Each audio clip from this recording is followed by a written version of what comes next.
She was invisible, just another waitress in a black apron, pouring wine for men who owned the city. They didn't look at her. They didn't fear her. And that was their mistake. Lorenzo Moretti, the most feared Don on the East Coast, sat at table 4, seconds away from signing a deal that would cost him his empire. The papers were signed, the handshake was imminent, and $150 million was about to vanish. But then, the girl nobody noticed dropped a glass. She didn't apologize in English. She leaned in, her eyes cold as ice, and whispered 5 words in a dialect that hadn't been spoken in the hills of Palermo for 60 years. "This is fake," she told the Mafia boss in perfect Sicilian. And just like that, the hunter became the prey.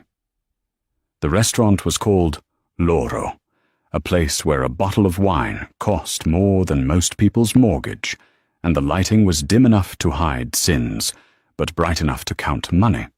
It was neutral ground for the city's elite, politicians, hedge fund managers, and men like Lorenzo Moretti. Sophia adjusted her apron, her knuckles white as she gripped the silver tray. She hated this shift. Thursday nights were always tense. The air in Loro felt heavy, charged with the kind of testosterone and danger that made the hair on her arms stand up. She kept her head down, her dark hair pulled back in a severe bun that pulled at her scalp.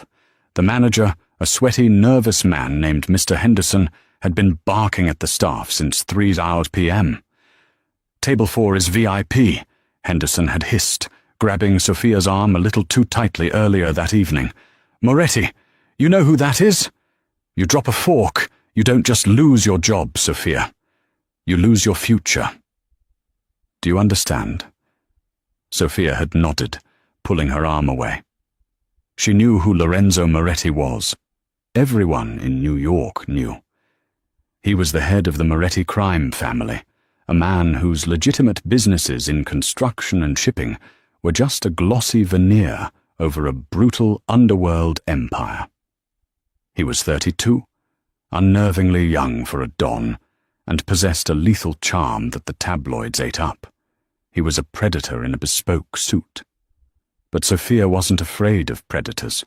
She had grown up in a house full of them, though a world away from the velvet banquettes of Loro. She had learned early that the best defense was silence, invisibility.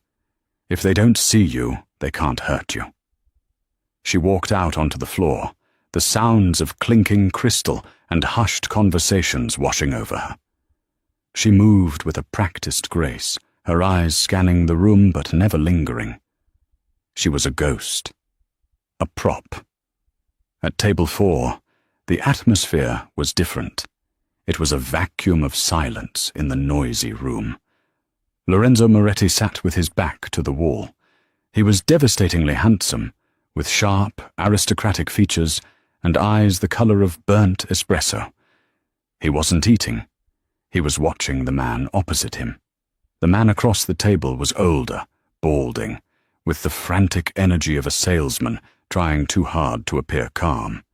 This was Marcus Thorne, a high-level art dealer and broker from London. Rumor in the kitchen was that Thorne was facilitating the purchase of a rediscovered Renaissance manuscript, a deed to land in Sicily that supposedly held rights to untapped lithium deposits. The price tag was astronomical. Sophia approached the table to refill the water glasses. Neither man acknowledged her existence.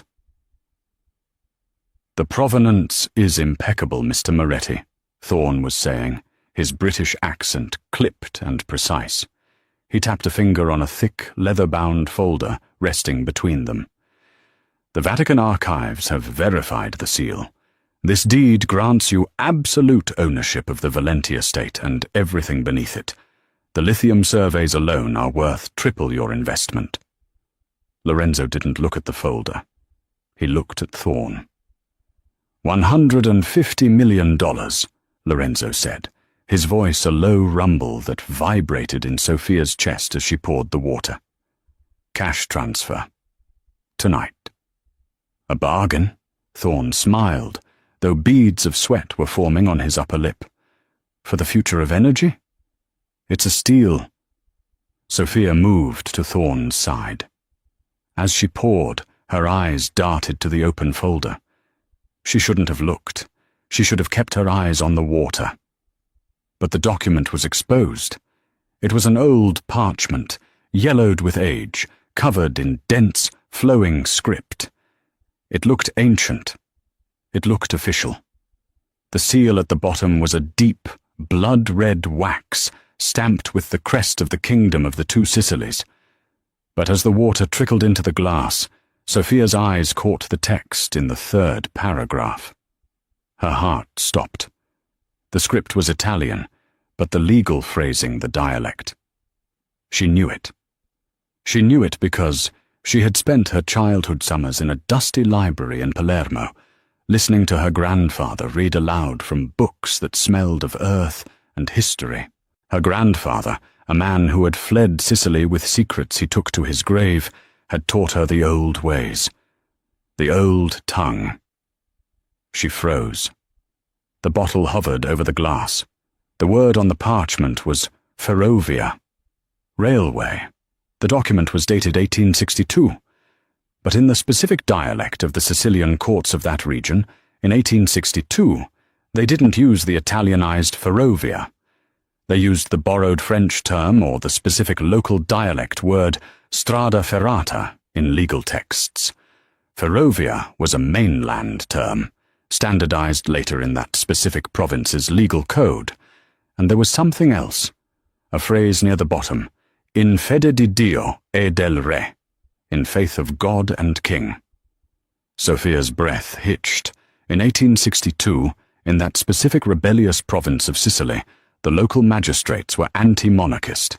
They refused to invoke the king in land deeds. It was a famous historical quirk, something only a scholar or a local would know. This document wasn't from 1862. It was a forgery, a brilliant, expensive forgery, but a fake nonetheless. Thorn was smiling. Lorenzo had pulled a gold pen from his jacket pocket. "The wire is ready," Lorenzo said, uncapping the pen. "Just sign the receipt of authenticity, and the funds are released." Sophia's mind raced. If she spoke, she was fired. Worse, she might be killed. Men like Moretti didn't like witnesses, and they certainly didn't like waitresses interfering in 9-figure deals. But if she stayed silent, this man, this dangerous, terrible man, was about to be robbed blind by a cheap suit from London. "Don't do it, Sophia," she told herself. "Walk away. Refill table 5. Go home to your cat and your empty apartment." Lorenzo lowered the pen to the paper. Sophia's hand trembled. The water pitcher clinked against the glass, a sharp, ringing sound that cut through the tension. Lorenzo's head snapped up. His eyes locked onto hers. They were cold, dead eyes.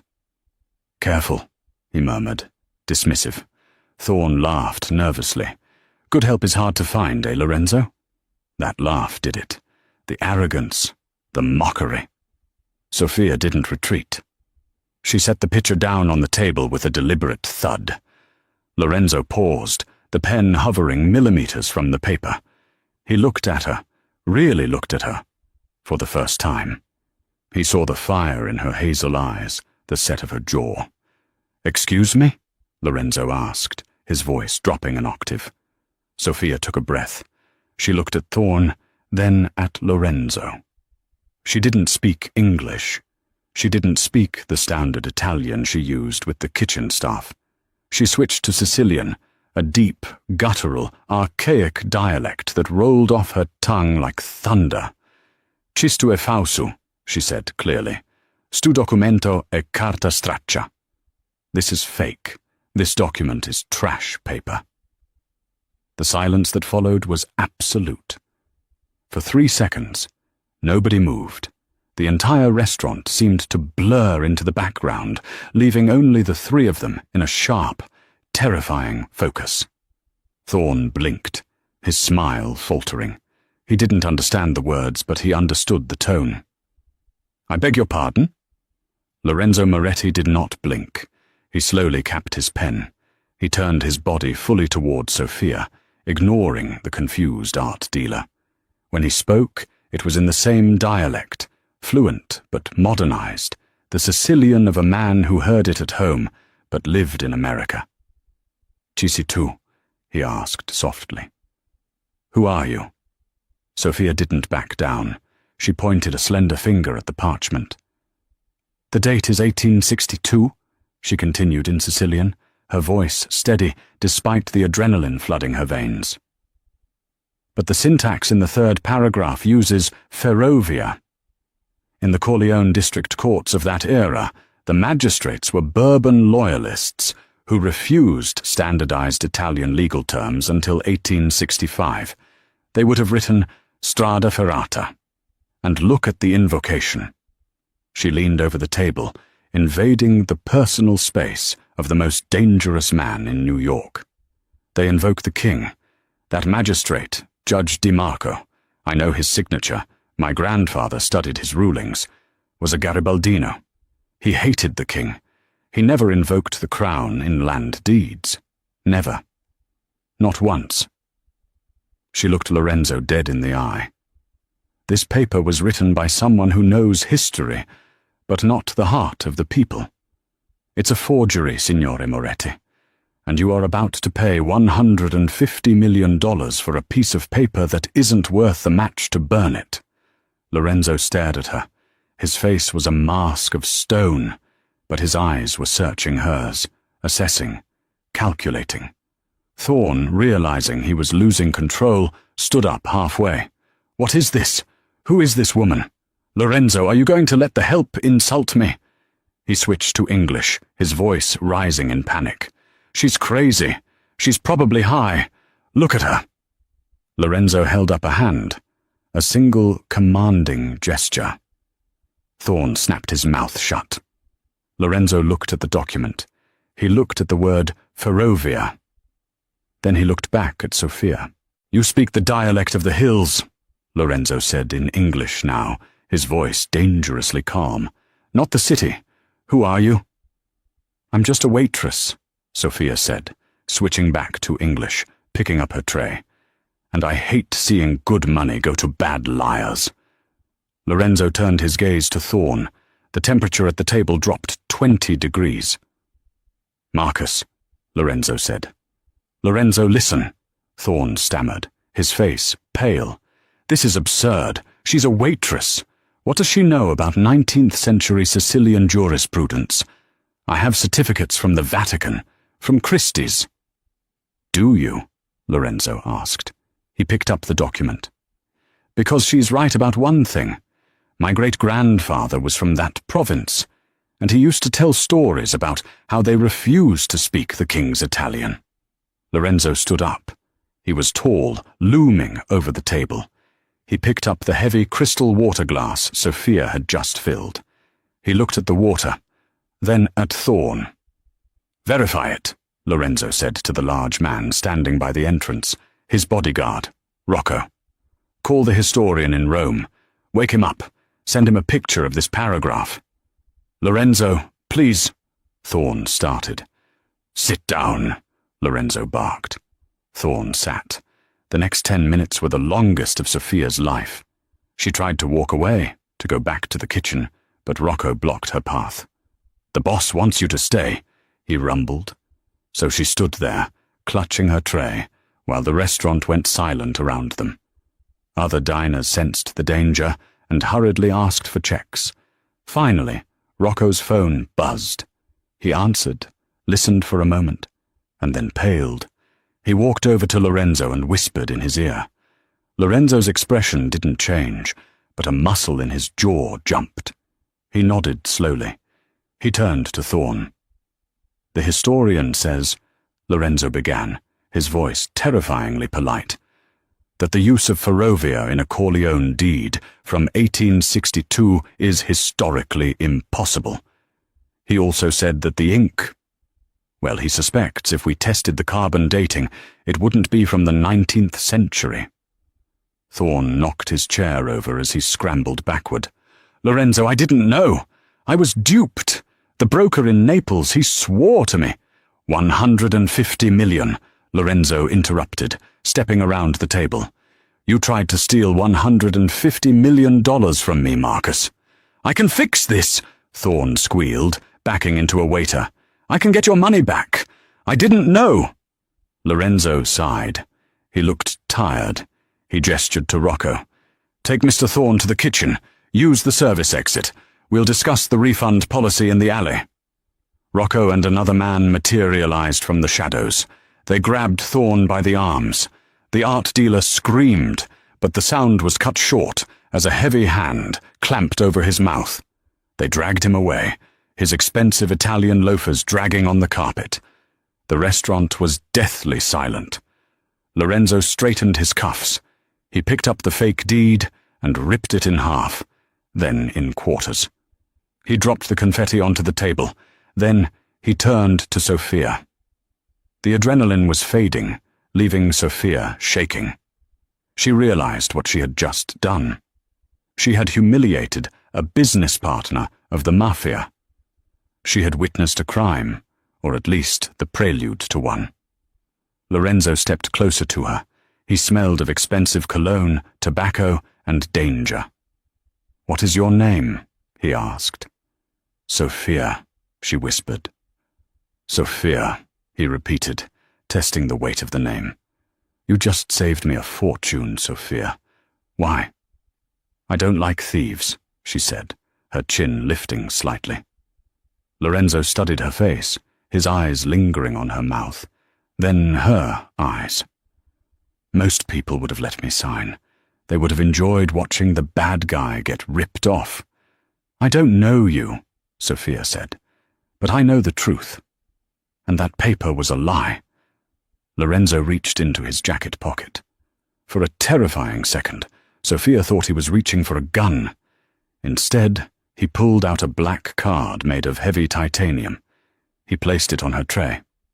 "Walk away, Sophia," he said softly. "Quit this job. Tonight." "This place?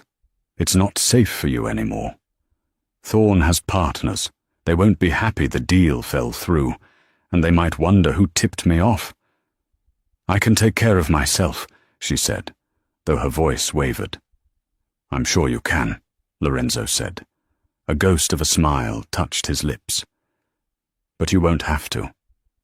He turned and walked out of the restaurant, his entourage trailing behind him like a dark wake. Sophia stood alone in the center of the dining room, the titanium card heavy on her tray. She looked down at it. There was no bank logo, just a phone number embossed in gold. She didn't know it then, but her life as a waitress was over. And her life as the target of the most powerful and dangerous obsession in New York had just begun. 3 days passed. Sophia didn't quit. She needed the money. Her grandmother was in a care facility in Queens, and the bills were mounting. Private rooms, memory care specialists, medication. It all cost more than Sophia made in a month. She couldn't afford to be afraid of Lorenzo Moretti's warnings, but the warning proved true. On Tuesday night, as Sophia was unlocking the door to her small apartment in Brooklyn, she felt it. That prickle on the back of her neck, the sensation of being watched. She spun around. The street was empty, just the flickering street lamp and the distant wail of a siren. She hurried inside, locking the deadbolt, the chain, and the floor bolt. She leaned against the door, breathing hard. "You're paranoid," she told herself. "Nobody cares about a waitress." She walked into her living room and stopped cold. Sitting on her coffee table was a black envelope. Her windows were locked. Her door had been locked. There was no sign of forced entry. Yet there it was. A matte black envelope with her name, Sophia, written in silver ink in elegant handwriting. Her heart hammered against her ribs. She picked it up with trembling fingers. Inside was a single sheet of paper and a check. The check was made out to Sunnyvale Memory Care Facility. It was for $200,000. paid in full for the next 2 years of her grandmother's care. The note was short. I told you to quit. You didn't listen. Now you owe me. Be outside at 8:08 p.m. Wear the dress. The dress, Sophia whispered aloud. She looked back into the envelope. There was a photo, a Polaroid. It was a picture of her closet, taken from inside her bedroom. It showed a red silk dress she had bought at a thrift store years ago and never worn. He had been in her apartment. Panic, cold and sharp, washed over her. This wasn't a gift. It was a message. I can get to you anywhere. Sophia grabbed her phone to call the police. She dialed 911. Her thumb hovered over the call button, and then she stopped. Call the police? On Lorenzo Moretti? The man who likely owned half the precinct? And what would she say? He paid my grandmother's medical bills and asked me to dinner? She ended the call. She looked at the check. $200,000. It was freedom for her grandmother. It was safety. But the price was what? At 7:55 p.m., Sophia stood in front of her building. She was wearing the red dress. It fit her curves like a second skin, the silk cool against her flesh. She had pinned her hair up, leaving a few tendrils loose. She wore no jewelry. She had none. At exactly 8:00 p.m., a convoy of 3 black SUVs turned the corner. They moved silently, like sharks in dark water. The middle car, a bulletproof Cadillac Escalade, stopped right in front of her. The back door opened. Lorenzo Moretti sat inside. He was wearing a tuxedo, the bow tie undone, hanging loose around his neck. He looked tired, but when he saw her, his eyes lit up with that same intense, predatory interest. You look better in red than in an apron, he said. You broke into my house, Sophia said, not moving. I had my security team ensure your apartment was secure, Lorenzo corrected, and they found it lacking. The lock on your fire escape. A child could pick it. You paid my grandmother's bills. I pay my debts, Lorenzo said. You saved me $150 million. $200,000 is a finder's fee. Get in, Sophia. Where are we going? To the opera, he said, as if it were the most normal thing in the world. And then to war. Sophia hesitated. She looked at the street, at her normal, safe, struggling life. Then she looked at Lorenzo, a man who lived in a world of fire and blood. She got in. As the heavy door thudded shut, sealing out the noise of Brooklyn, Lorenzo turned to her. Tonight, he said, his voice low, I need you to listen. I need you to translate. Because the man who tried to sell me that fake deed, he wasn't working alone, and the man behind him is someone I can't touch. Unless you help me. Why me? Sophia asked. Because, Lorenzo said, you're the only person in this city who isn't afraid to tell me the truth. The Lincoln Center was a fortress of glass and travertine, glowing against the rainy New York night like a lantern. The flashbulbs of the paparazzi erupted as the SUV pulled up to the curb, a blinding staccato of white light. Keep your head up, Lorenzo instructed, his voice devoid of the warmth he had shown in the car. Do not look at the cameras. Look at me. You are with me, which means you are untouchable. Sophia took a shaky breath. The red silk dress felt heavy now, less like a costume and more like a target. She took Lorenzo's offered arm. His muscles were tense, coiled like a spring beneath the tuxedo jacket. As they stepped out onto the red carpet, the noise was deafening. Shouted questions, the clicking of shutters, but Lorenzo moved through it like a shark parting a school of fish. Inside, the lobby of the Metropolitan Opera House was a sea of diamonds, velvet, and old money. Sophia felt the weight of 100 stares. She knew what they saw, the powerful Don Moretti and his flavor of the week. They didn't see the waitress. They didn't see the woman who could conjugate verbs in a dead dialect. "We are going to box 4, Lorenzo murmured, guiding her up the grand staircase. "The man we are meeting is Salvatore Rossi. They call him the Butcher of Bensonhurst, but to the public he is a legitimate importer of olive oil and textiles." "Why are we meeting him?" Sophia whispered. "Because Rossi is the one who hired Thorne," Lorenzo said, his eyes scanning the balcony. "The fake deed was his play. He wanted me to spend $150 million on paper so that my liquidity would drop. If my cash reserves are low, I cannot bid on the contract for the New Jersey Port Authority next week. Rossi wants the ports." "So it was a trap," Sophia realized. "A very expensive trap. And you broke it." Lorenzo stopped at the velvet curtain of the private box. He turned to her, his expression intense. "Rossi doesn't know you. He will assume you are just eye candy, a distraction. I need you to be invisible, Sophia. Listen to him. Not just his words, but the way he speaks. Rossi is Neapolitan, but he tries to sound Roman. When he gets angry, or when he lies, he slips. I need to know who he is working with in Italy. Thorne was just the delivery boy. I need the supplier." They entered the box. Salvatore Rossi was already there, seated in the shadows. He was a massive man, his neck thick with muscle, wearing a suit that cost more than Sophia's childhood home. He didn't stand up. He was peeling an orange with a small, sharp fruit knife, the rind falling in a long, continuous spiral. "Lorenzo," Rossi grunted, popping a segment of orange into his mouth. "I didn't think you'd make it. Heard you had some trouble with an investment earlier this week." "No trouble, Sal," Lorenzo said smoothly, pulling out a chair for Sophia. "Just due diligence. We found the provenance lacking." Rossi's eyes flicked to Sophia. They were black, shark-like eyes that stripped her bare. "And who is this? I didn't know you were bringing dessert." "Sophia," Lorenzo said. "She's with me."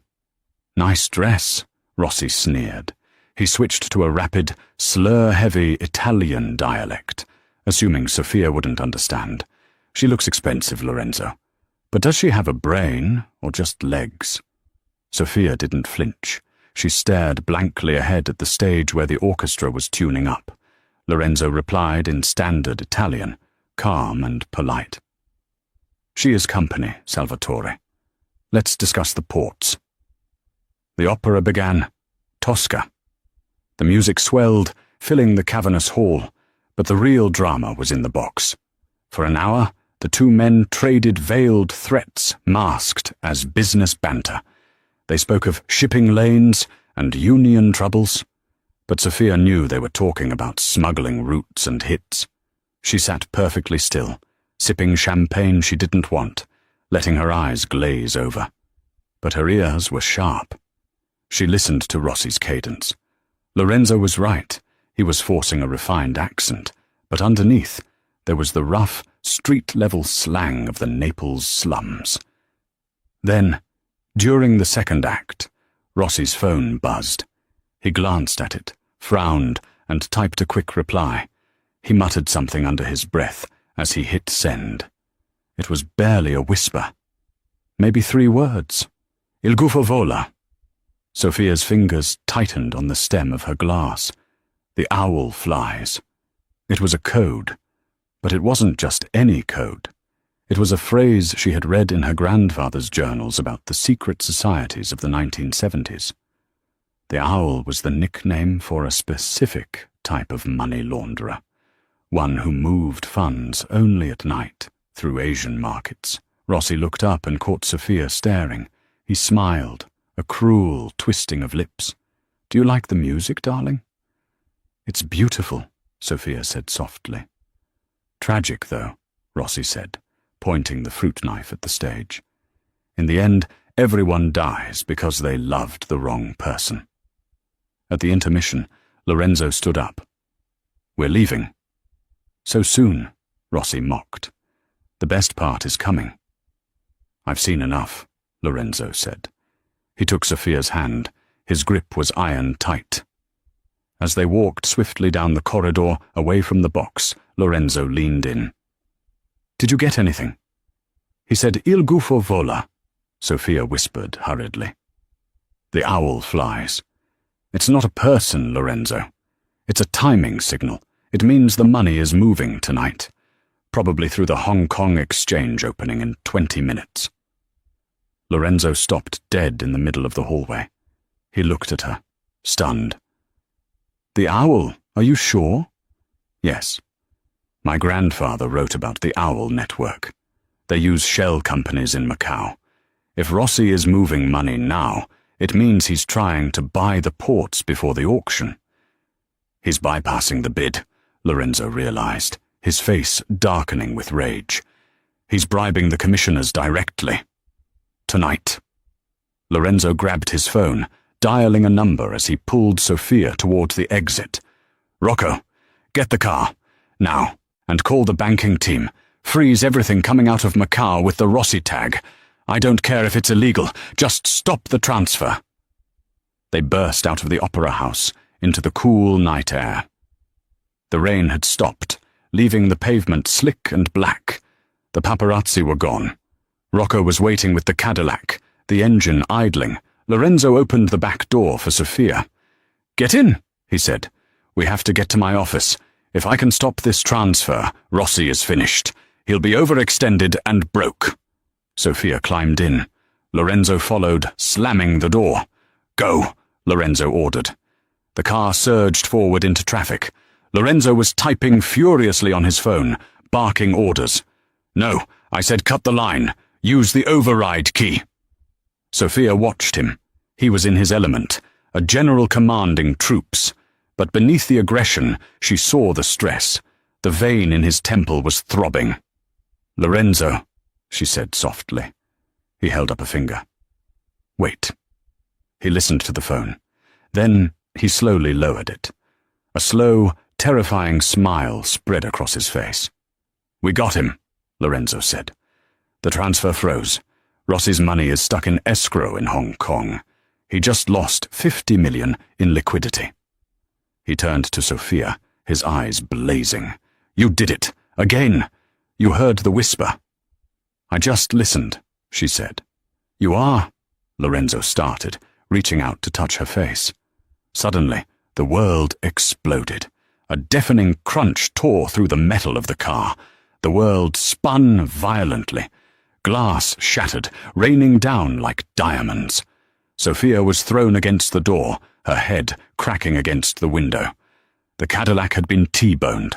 They spun across the intersection, tires screaming, metal groaning, until the heavy SUV slammed into a concrete divider. Silence. Then, the hissing of steam. "Sophia!" Lorenzo's voice was far away, distorted. "Sophia, look at me!" She blinked, trying to clear the black spots from her vision. There was blood in her eyes. "I'm okay," she gasped. "Get down!" Lorenzo roared. Pop, pop, pop, pop. Gunshots. They were tearing through the bulletproof glass, spiderwebbing the windows. "Rocco!" Lorenzo shouted toward the front seat. There was no answer. Rocco was slumped over the steering wheel, motionless. "Damn it!" Lorenzo hissed. He grabbed a handgun from a hidden compartment in the armrest. He kicked his door open. "Stay here! Stay on the floor!" "No!" Sophia grabbed his sleeve. "Lorenzo, look!" She pointed out the shattered window. 3 men in ski masks were approaching the car, rifles raised. They weren't moving like street thugs. They were moving like soldiers. Tactical. Precise. "They're flanking us," Sophia said, her voice trembling but clear. "If you go out that door, you're dead." Lorenzo looked at the men, then at the driver's seat. He made a split-second decision. He grabbed Sophia and hauled her over the center console into the front seat. He shoved Rocco's body aside, pushing him into the passenger well. "Can you shoot?" Lorenzo yelled as he slid into the driver's seat. "No." "Then hold on." Lorenzo slammed the car into reverse. The Escalade, battered but still alive, roared. He crushed the accelerator. The car shot backward, slamming into the sedan that had blocked them in. The gunmen scattered, diving for cover. Lorenzo spun the wheel, shifting into drive. He drove over the hood of the attacking car, the suspension groaning in protest. "Who are they?" Sophia screamed, gripping the dashboard. "Rossi's cleanup crew," Lorenzo said, his face a mask of cold fury. He knew the transfer might fail. This was Plan B. He swerved onto a side street, running a red light. The car was limping, the alignment destroyed, but it was moving. "We can't go to the office," Lorenzo said, checking the rearview mirror. "They'll be waiting. We can't go to your apartment." "Where then?" "The safe house," Lorenzo said. "It's 2 hours north, in the woods. Nobody knows about it except me and my brother." Sophia looked at him. Blood was trickling down his forehead, staining his white collar. "Lorenzo, you're bleeding." "I'm fine," he said tightly. "Check the glove box. Is there a first aid kit?" Sophia opened it. "Yes." "Good. We're going to need it." The drive was a blur of adrenaline and pain. They ditched the battered Cadillac in a parking garage in Yonkers and switched to a nondescript sedan Lorenzo kept there for emergencies. By the time they reached the safe house, the adrenaline was crashing, replaced by a bone-deep exhaustion. The house was a modern structure of glass and stone, hidden deep within a dense pine forest in the Catskills. It hung over the edge of a ravine, isolated and silent. Lorenzo killed the engine.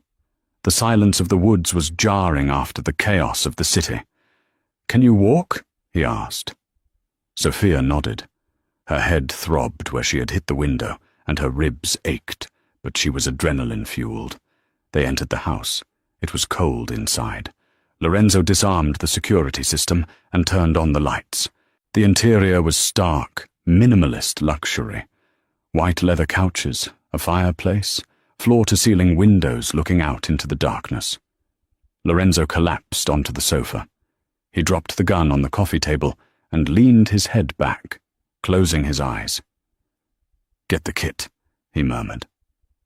Sophia found the bathroom, grabbed the first aid supplies, and returned. She knelt beside him. Up close, he looked worse. The cut on his forehead was deep, and his shirt was soaked with blood on the shoulder. "Take off your jacket," she said, her voice steady. She was surprised by her own calmness. It was the waitress in her, the part of her used to cleaning up messes, used to dealing with drunks and accidents. Lorenzo hissed in pain as he peeled off the tuxedo jacket. The white shirt underneath was ruined. A bullet had grazed his deltoid. It wasn't deep, but it was messy. "It needs stitches," Sophia said, examining the wound. "Do it," Lorenzo said. He watched her face. "You're not shaking." "I'm terrified," Sophia said, pouring antiseptic over the wound. "But shaking won't help you." "You're remarkable," Lorenzo whispered. Sophia looked up. Their faces were inches apart, the smell of copper blood and antiseptic mixed with his cologne. "Why me?" she asked again, threading the needle. "There are 1,000 translators in New York. Why did you drag me into this?" Lorenzo didn't answer immediately. He winced as the needle pierced his skin. "Because you noticed the word Ferrovia," he said finally. "Do you know how rare that is? To know the history of the land deeds of Corleone? My grandfather taught me." "Who was your grandfather?" Lorenzo asked. Antonio Russo." Lorenzo froze. He grabbed her wrist, stopping the needle. "Antonio Russo," Lorenzo repeated, his eyes widening. "The scholar from Palermo? The one who disappeared in 1984? "Yes," Sophia said, confused. "He was a librarian. He fled because of the Mafia wars." Lorenzo laughed. It was a dark, humorless sound. He let go of her wrist and leaned back. "He wasn't a librarian, Sophia. He was the keeper." "The what?"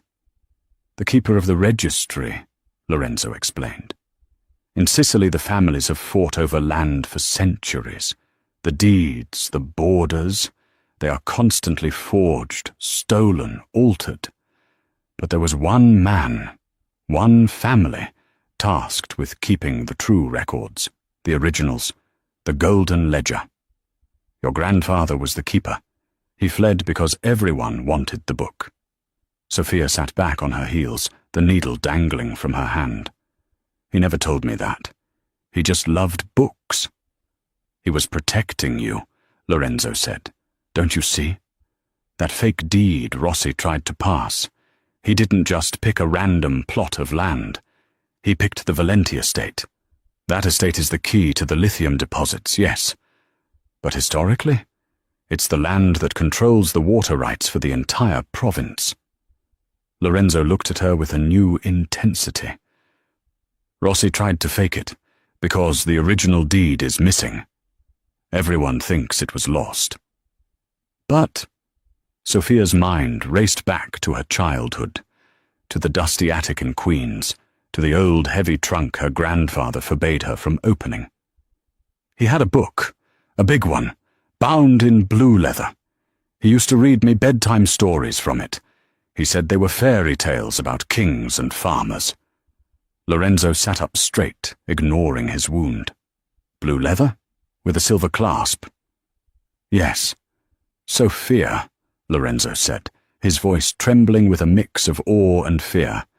That isn't a book of fairy tales. That is the golden ledger. If you have that book, you don't just know the history, you own it. That book contains the undeniable proof of ownership for half of Sicily. The room spun. Sophia felt nausea rise in her throat. So Rossi, if he finds out who I am, if Rossi knows you are Antonio Russo's granddaughter, he won't kill you, Lorenzo said grimly. He will take you. He will torture you until you give him that book, and then he will use it to become the king of Italy. Sophia stood up, pacing the room. I have to burn it. I have to destroy it. No! Lorenzo stood up too, swaying slightly. That book is your shield. As long as you are the only one who knows where it is, you have leverage. But we have a bigger problem. What? How did Rossi know to target the Valenti estate now? Lorenzo asked. And how did his men know exactly which route we were taking from the opera? We took the side exit. We didn't use the main limo lane. You think someone told them? I think, Lorenzo said, walking to the window and peering out into the black woods, that there is a rat in my organization. Someone close to me. Someone who knew I was meeting Rossi tonight. Rocco? Sophia asked. Rocco is dead. He died protecting me. Lorenzo shook his head. No, it has to be someone else. Someone who handles the logistics. His phone buzzed on the table. Lorenzo picked it up. He stared at the screen. It's my brother, Lorenzo said. Matteo. Answer it, Sophia said. Tell him we're safe. Lorenzo hesitated. He looked at Sophia, then at the phone. A dark shadow passed over his face. Matteo is the only other person who knows about this safe house, Lorenzo whispered. So, Lorenzo said, if I answer this, and he asks where I am, it means he doesn't know. But if the phone is being tracked... He didn't finish the sentence. Instead, he threw the phone into the burning fireplace. We can't trust anyone, Lorenzo said. Not even blood. He turned to Sophia. The distance between them was gone. They were two fugitives in a glass box, surrounded by enemies. I will protect you, Sophia, Lorenzo vowed. I promise you. Rossi will not touch you. And I will help you, Sophia said, surprising herself. If I have the book, then I have the power. I'm not a waitress anymore, Lorenzo. I'm the keeper. Lorenzo looked at her with burning admiration. He stepped closer, cupping her face in his hands. The adrenaline, the fear, the revelation, it all crashed together. He kissed her. It wasn't a gentle kiss. It was desperate, fierce, tasting of blood and survival. Sophia kissed him back, her hands gripping his ruined shirt. For a moment, there was no mafia, no hitmen, no history, just the heat of him. But the moment was shattered by a sound, a low, mechanical hum. Getting louder, Lorenzo broke the kiss. He looked up at the ceiling. "Drones," he whispered. He grabbed Sophia's hand. "Run! To the basement! Now!" Outside, the night sky lit up as 3 thermal imaging drones descended upon the cabin, followed by the headlights of approaching trucks. The safe house was compromised. The first drone didn't fire bullets. It dropped a concussive charge. The explosion blew out the floor-to-ceiling windows of the cabin, sending a tsunami of glass shards flying into the living room. Lorenzo tackled Sophia, shielding her body with his own as the shockwave rattled the foundation.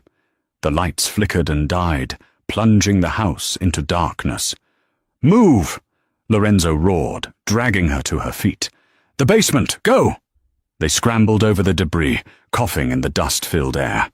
Another explosion rocked the roof, the sound of tearing metal screaming above them. They reached the heavy oak door of the cellar. Lorenzo kicked it open, shoving Sophia down the wooden stairs before slamming the bolt shut behind them. The basement was a concrete bunker, smelling of damp earth and old wine. Lorenzo didn't stop. He limped toward a rack of wine barrels against the far wall. With a grunt of effort, he pushed the center barrel aside. Behind it was a narrow, dark tunnel cut into the earth. "The escape tunnel," Lorenzo panted, sweat mixing with the blood on his face.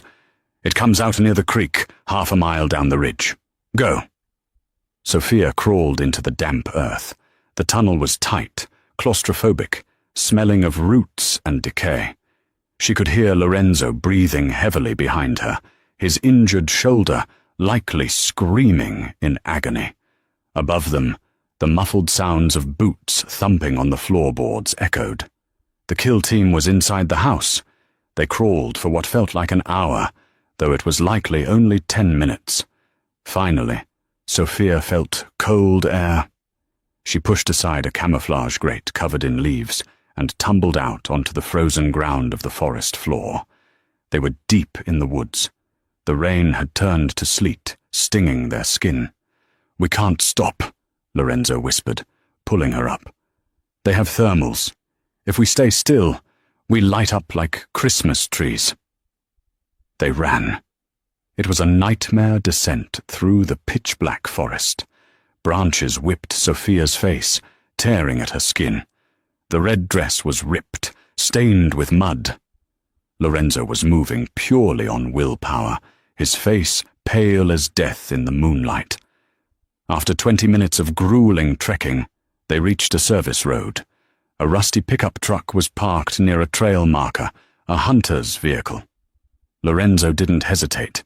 He smashed the driver's side window with the butt of his gun. He hot-wired the ignition with practiced, shaking hands. The engine sputtered to life. "Where are we going?" Sophia asked, shivering violently as the heater slowly kicked in.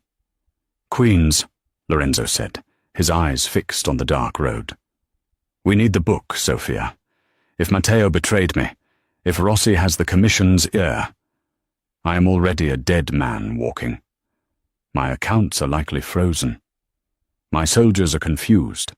The only thing that can save us is that book." "It's in a storage unit in Astoria," Sophia said. "My grandfather rented it under the name C. Collodi." "Pinocchio?"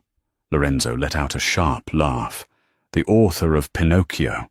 Clever man. The drive back to the city was tense. Lorenzo used back roads, avoiding the tolls and cameras of the bridges.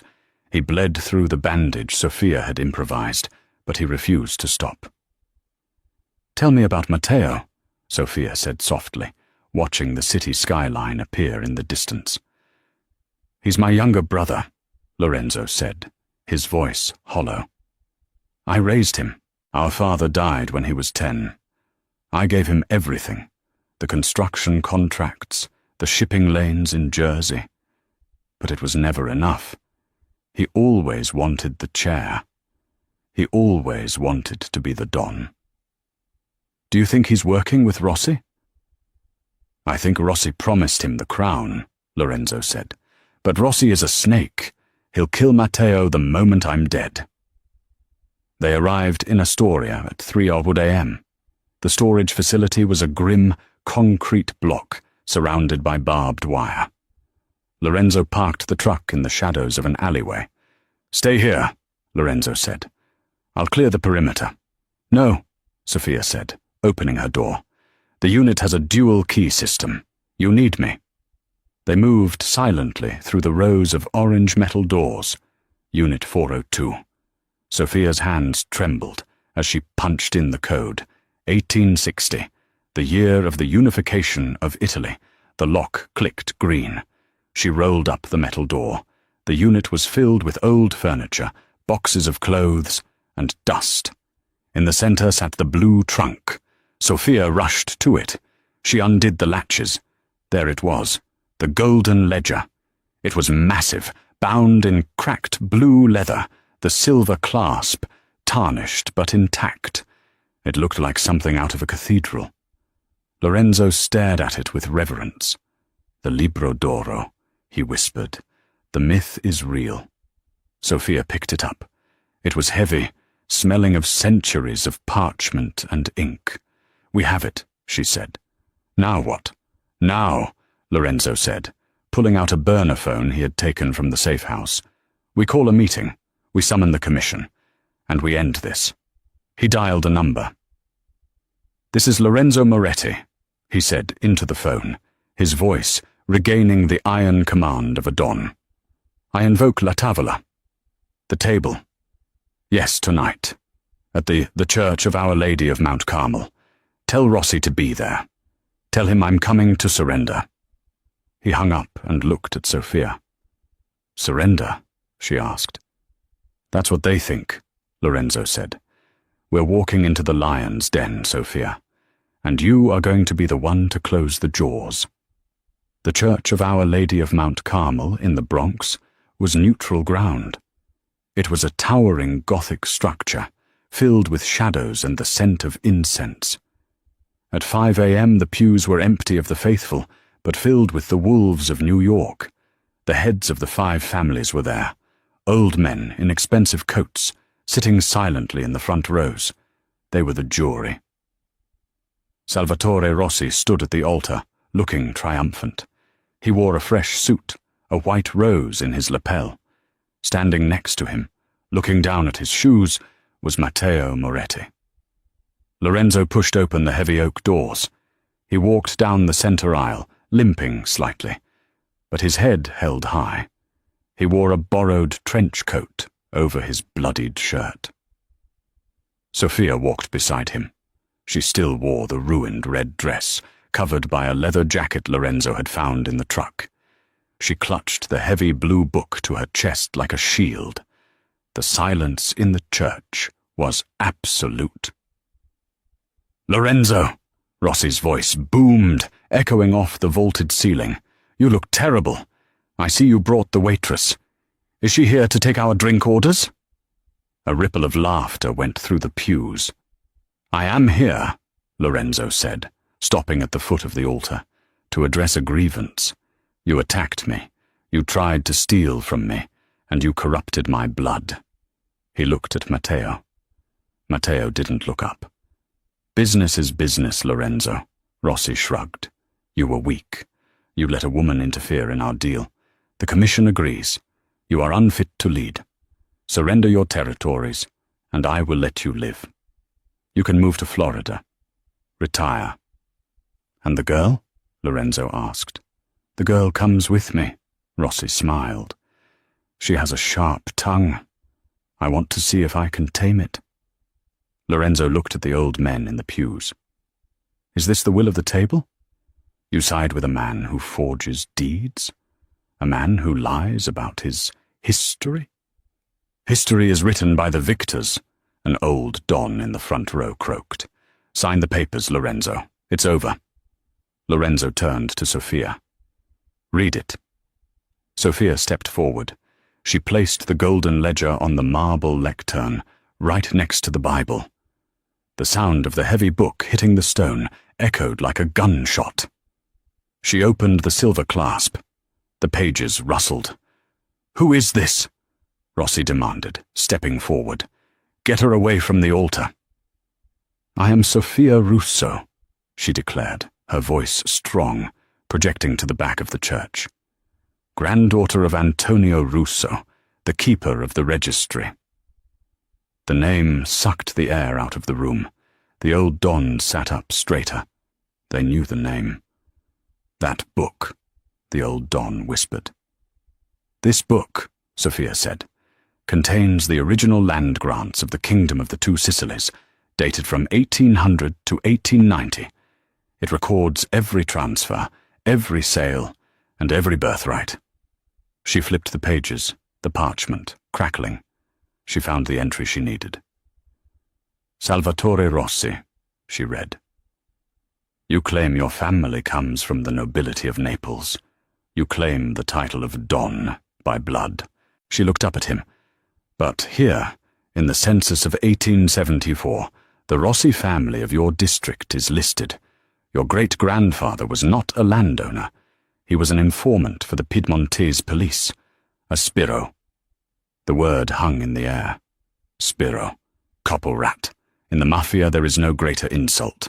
To be descended from a rat is to be unclean. The room erupted in murmurs. "She lies!" Rossi screamed, his face turning purple. "She's reading a fairy tale." "It is signed," Sophia continued, "by the Bishop of Palermo. And," she turned the page, "regarding the Valenti estate you tried to sell Lorenzo. You don't own it. The deed belongs to the Orfanotrofio di Santa Lucia, the orphanage. You stole land from orphans, and the church, Salvatore." She looked at the Dons. "He is not a man of honor. He is a thief who steals from God and descends from police informants." The mood in the room shifted instantly. The Dons looked at Rossi with disgust. Lineage was everything. Religion was everything. Rossi had violated both. "Kill her!" Rossi shrieked, pulling a gun from his waistband. "Matteo! Kill her!" Matteo looked at Rossi. Then he looked at Lorenzo. He looked at the brother who had raised him, and the man who was currently pointing a gun at a woman holding a holy book. Matteo's hand moved. He drew his weapon, but he didn't aim at Sophia. Bang! The shot deafened them. Salvatore Rossi looked down at his chest. A red flower bloomed on his white shirt. He looked at Matteo in shock. "You!" Rossi gurgled. He collapsed backward onto the altar steps, dead before he hit the marble. Matteo dropped his gun. He fell to his knees, sobbing. "I'm sorry, Enzo. I'm sorry." Lorenzo walked up to his brother. He looked down at him. There was no hate in his eyes, only a profound sadness. "You chose a side, Matteo," Lorenzo said softly. "You can't come back from that." Lorenzo looked at the commission. "Rossi is dead. His territory is forfeit. Does anyone dispute this?" The old Don stood up. He looked at Sophia, then at the book. "The book, it stays." "The book stays with the keeper," Lorenzo said, putting a hand on Sophia's shoulder. "And the keeper stays with me." The Don nodded slowly. "So be it. Hail Don Moretti." The lady of the house. 6 months later. Laura was closed for a private event. The same restaurant where Sophia had once cleared tables was now filled with flowers. Sophia sat at table 4, the same table where her life had changed. She wasn't wearing an apron. She was wearing a white silk gown, a diamond ring on her finger that cost more than the restaurant itself. Lorenzo sat opposite her. The scar on his forehead had faded to a thin white line. He looked relaxed, younger. "The port deal closed today," Lorenzo said, pouring the wine himself. "Legally. No bribes. Just good business." "And the lithium?" Sophia asked, swirling her glass. "We donated the land to the church, as the book required," Lorenzo smiled. But the construction contracts to build the orphanage? Those went to Moretti Construction. A fair trade. Sophia smiled. She reached into her purse and pulled out a small, leather-bound notebook. Not the golden ledger. That was hidden in a vault in Zurich now, but a new one. I found a discrepancy in the shipping logs for the container ships, she said, sliding the notebook to him. Your captain in Jersey is skimming off the top. He's using the fuel surcharge code. Lorenzo took the notebook. He looked at her with that same intense admiration he had shown in the cabin. You learned the dialect of the business fast, he said. I had a good teacher, she replied. I need a new consigliere, Lorenzo said, his voice low. Matteo's spot is still empty. Matteo was in exile, managing a small casino in darkest Nevada, alive but banished. I'm not a consigliere, Lorenzo, Sophia said, leaning across the table. She took his hand. I'm the keeper. I tell you what is real and what is fake, and everything else is ours, she whispered. Lorenzo kissed her hand. In fede di Dio e del Re, he quoted the old deed. In faith of God and King. No, Sophia corrected him, her eyes sparkling. In faith of the Queen. And that is how a waitress with a sharp eye and a forgotten language brought down an empire and built a new one. Sophia didn't just save Lorenzo Moretti from a scam, she saved him from losing his legacy. In a world of fakes, forgeries and lies, she was the only thing that was real. What would you do if you saw a crime happening at your job? Would you stay silent like everyone else, or would you speak up and risk it all? Let me know in the comments below. If you enjoyed this story of revenge, romance, and justice, please hit that like button. It really helps the channel grow. And don't forget to subscribe and ring the bell so you never miss a new story. We have a new drama coming next week about a homeless man who turns out to be a missing billionaire, and you won't want to miss that. Thanks for watching.